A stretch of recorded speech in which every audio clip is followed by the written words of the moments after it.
Picture 109 hectares of the ugliest, most exhausted farmland on New Zealand's Banks Peninsula in September 1987, and a botanist named Hugh Wilson standing in the middle of it, telling his new neighbors he was going to do something that sounded insane: leave the weeds exactly where they were. No chainsaw, no spray tank, no bulldozer, no controlled burn.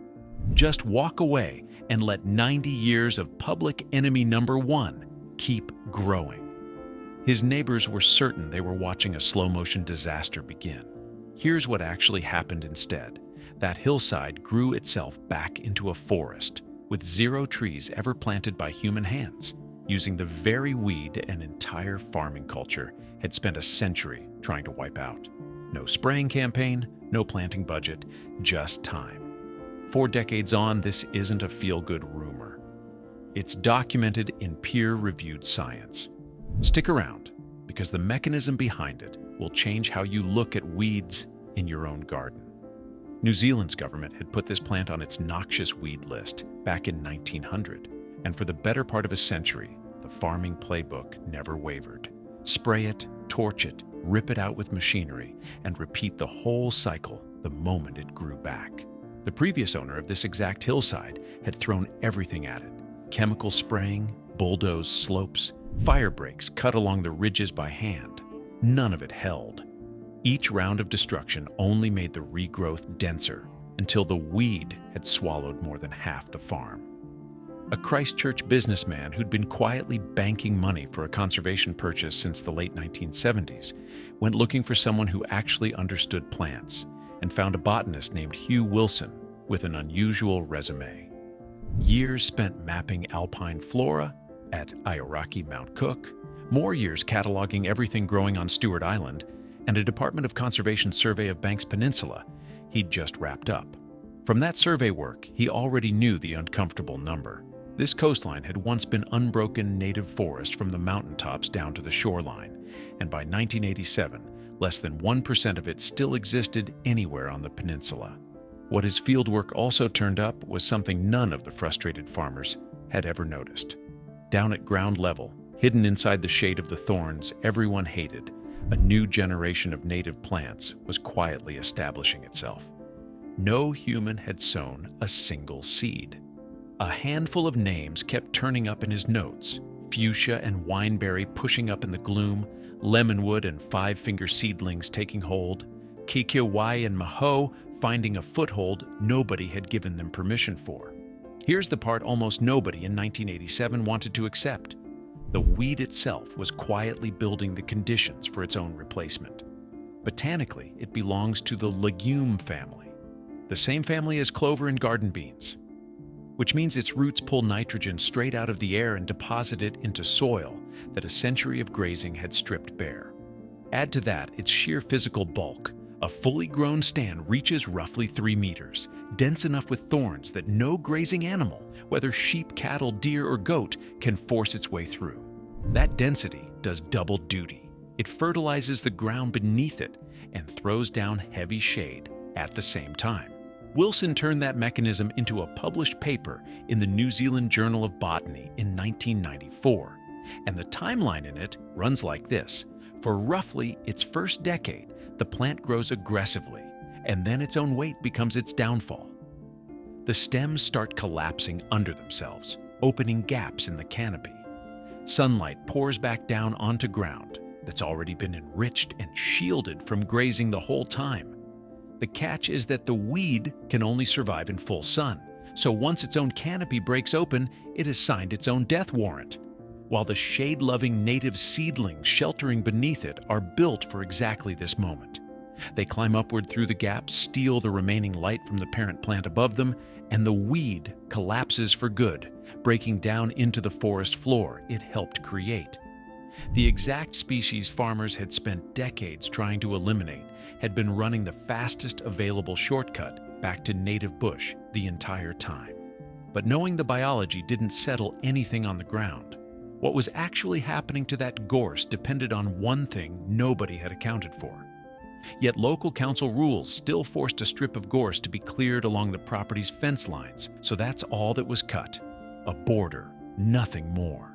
Every year, the council checked.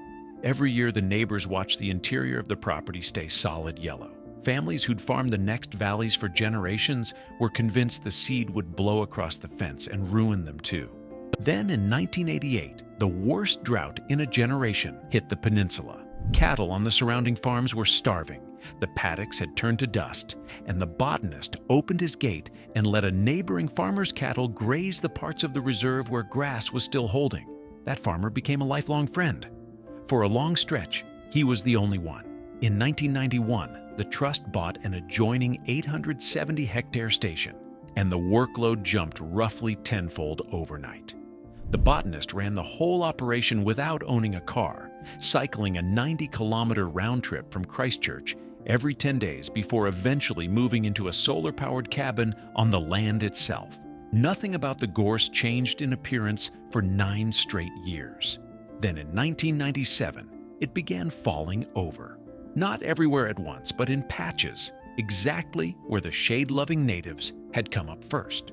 By 2016, matched photographs taken from the same fixed points in 1988 told the whole story. What had been a hillside of pale grass and solid yellow gorse was now closed native forest, tree ferns underneath, and no visible gorse anywhere in the frame.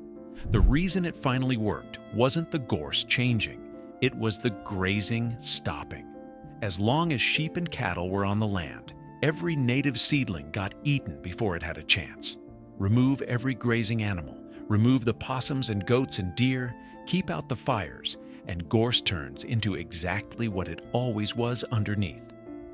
A temporary structure that builds its own replacement and then disappears.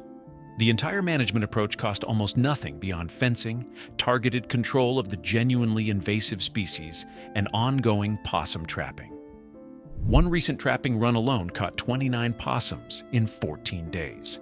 Goats haven't been seen on the property in over a decade. For nearly a century, the accepted wisdom on that peninsula was simple. Gorse is the enemy, and the only responsible thing a landowner can do is fight it. That belief was backed by regulation, by neighborly pressure, by 90 years of farming doctrine nobody thought to question. Fighting the weed felt like responsibility. Leaving it alone felt like negligence. But the numbers tell a different story. As of 2026, the reserve covers roughly 1,700 hectares. Around 4% of that is old-growth native forest, close to 6 times the average across the rest of the peninsula.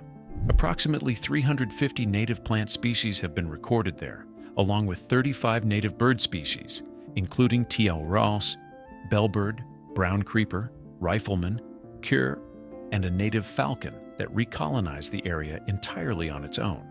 60 fern species grow across the reserve, 6 of them tree ferns. 47 waterfalls now run year-round, where before restoration the hillsides ran dry every summer. Wilson's own 1994 prediction estimated that by 2050, 95% of the land would carry native forest, 4% of that old growth, and only a sliver remaining as scrub on the most exposed bluffs.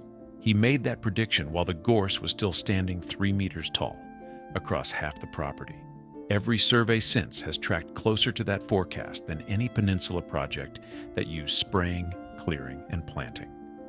The farmer who once let his cattle graze there during the drought now has a son recording birdsong. His own family hadn't heard in that valley for decades. A neighboring family that has farmed the next property for 7 generations now runs guided walks through the reserve instead. Hugh Wilson is 81. He still lives in the cabin.